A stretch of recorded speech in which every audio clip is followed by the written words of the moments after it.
Gentlemen, welcome to Fight Club. The first rule of Fight Club is you do not talk about Fight Club. The second rule of Fight Club is you do not talk about Fight Club. Third rule of Fight Club, someone yells stop, first win, taps out, the fight is over. Fourth rule, only two guys to a fight. Fifth rule, one fight at a time. Sixth rule, no shirts, no shoes. Seventh rule, fights will go on as long as they have to. And the eighth, final rule, this is the first night of Fight Club. Classes. So today we're just gonna go ahead and go on your back. There we go. We have now appeared, whether I got there by bailing on the armbar from mount or whether we went through that whole transition that we saw on Wednesday, okay? Here I am in my armbar. I see this all the time, two people. We talked about pummeling in here, and I'm using my whole back process along with my shoulders, if I can remember to tie it in. Wednesday, we looked at 3 different ways that we can kind of leg pummel to break this lock. Number 1, press. Number 2, my press doesn't work. I'm gonna toe punch through, bring it in underneath, keep my feet together, extend my legs, and collapse on the armbar. Number 3 wasn't really attacking the armbar directly. I came here, I decided I wanted to go into Senkaku, triangle. I crossed, brought my foot to the mat, kept my hamstring here, scooped him up, and even if he doesn't wanna come up, I can grab my own shin, throw myself to the back.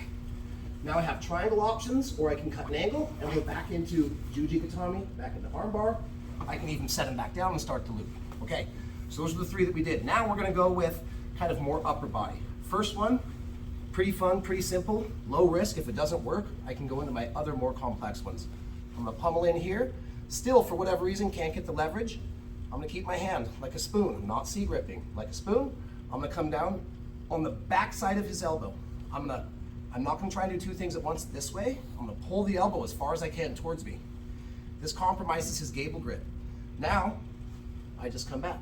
So this is the elbow pull method. I'm here, I can't get torque. I'm gonna cup the elbow, pull it towards me. See how that extends his hands? That works against his gable grip.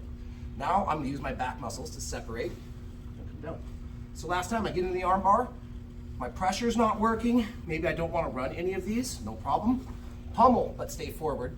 Drag the elbow as much as I can. Now I collapse while I still have pressure on the elbow. And I break the grip, and I finish my arm bar, okay? Simple and easy, 5 minutes on this one, and then we will go on to the second technique. Ready? 1, 2, 3. Okay, technique part 2. So as we know, no move, no technique is 100%. There's gonna be times where I'm here and I'm pulling the elbow and just, they're too strong, their gable's good, it's not early enough in the match. I can't get this elbow in, or even if I can get it in, I still can't supply enough torque to get this. So what we're gonna do now is we're gonna shift his elbow to one side of our hip, okay? We'll call it their hip side, my low hip side. So I'm here, I can't break this, I've tried all of my stuff. It's not working. Now what I wanna do is look at his gable grip. Okay, he's got a standard gable. I wanna bring his elbow to this side of my hip, lock it in. Now, is it easier to drive his hands through each other or to separate them? So I wanna separate this. If we're here, kind of elbow in the middle, I'm attacking the arm bar, some of my normal stuff isn't working. I'm gonna shift his elbow over. With my top hand that would normally be pulling, I'm actually going to take his hands away. So I'm gonna start to lean towards his head and drive my thumb towards his forehead and work against the way his hands are locked. So I'm here, standard armbar, elbow in the middle. My stuff isn't working, I'm gonna shift his elbow over, hug it and trap it, come to the wrist, but now I'm gonna start to lean and peel his hands away, come back and finish my armbar. So again, maybe I tried elbow drag, pummel, tie, not working. I'm gonna grab his elbow, pull, trap it, come up, and I don't wanna stay level and do this. I just wanna start to lean and bring my thumb to the ground, and hopefully we can supply enough torque to break his gable grip. I'm off in the armbar. Okay, one more different angle. I think this is It's a very good one. the best one. Very good one. This one is easy to try, but it's a little harder to get. So when I go from my elbow peel and I still can't get it, I hide the elbow, trap it, come back, and my thumb goes here and I start to lean, and it's almost like I'm going round. If I had his arms, I'd go like this with my back. Not working, it's not working. Control the thumb, squeeze the knees, feet to the floor, hips in the air, finish the arm bar. Okay? Any questions? I'll be around. You have a question? Oh no. All right. 5 minutes. Ready? 1, 2, 3. How you can feel things before it happens. Weird. Yeah. All right, so I'll have it right here again. Okay, so our third and last one for tonight. Notice these are kind of quicker explanations. One of the reasons why is we've covered some of them on our website, on the YouTube channel before. So if you ever want the more thorough breakdown, guys, the reason I do that is for you guys, not me, right? So I've tried a lot of my stuff. Maybe I started with my foot press and my foot cross. Maybe I even tried here, and for some reason I can't get him up.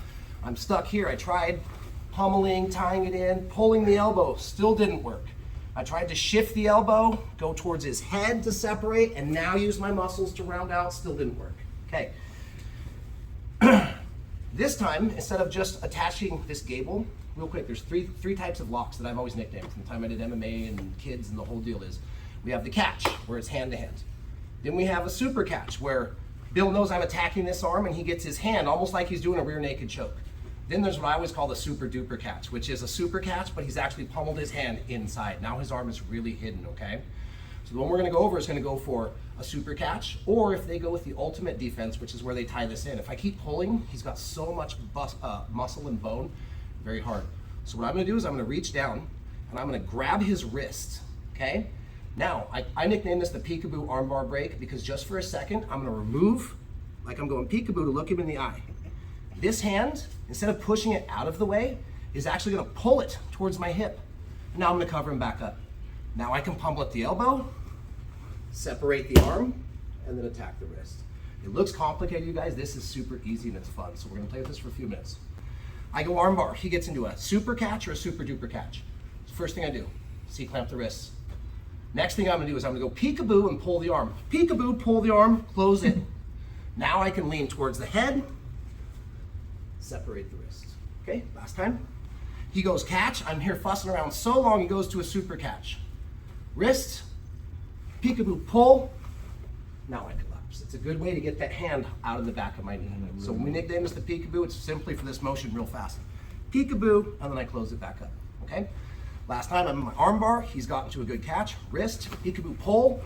Now I can detach the arm and finish. All right, let's go ahead and play with that. If you have questions, first time you've seen it, you might. Call my name, 5 minutes. 1, 2, 3.